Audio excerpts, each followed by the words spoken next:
During winter, many ant keepers feel bored, ant withdrawal as some would say, and an eagerness to go out and find ants during the new ant season. Many of us prepare for this time by buying new test tubes, cleaning test tubes, and buying more equipment so that when the time comes, we'll be prepared to go catch some ants.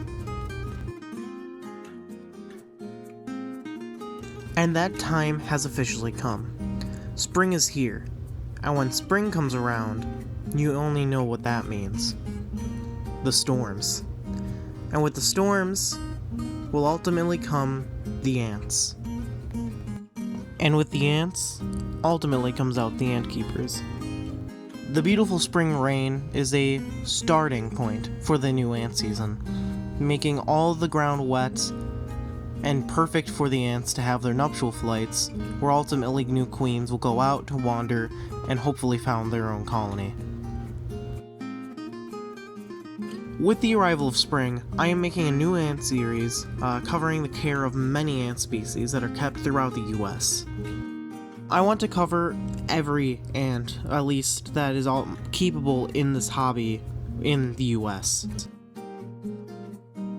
From large ants like these Camponotus novaborkensis,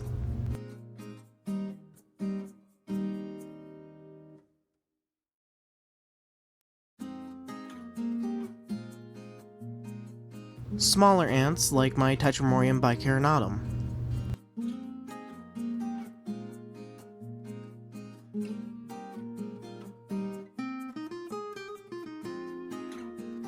annoying ants like these Monomorium minimum,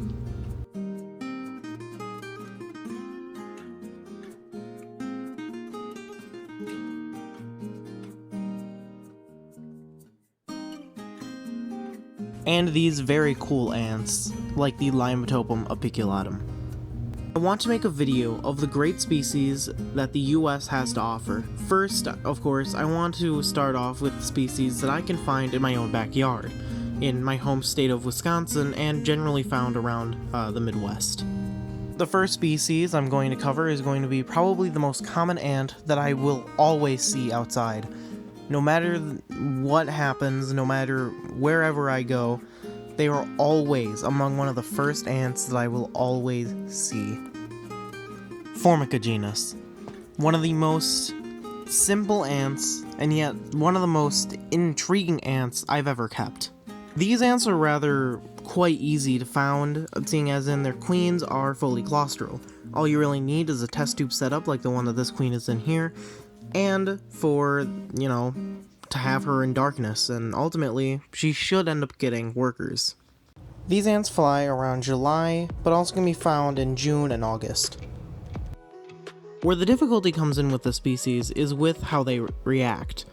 These ants are very skittish, whereas any type of light will oftentimes end up in them freaking out, just because, they're skittish, they're very, high energy.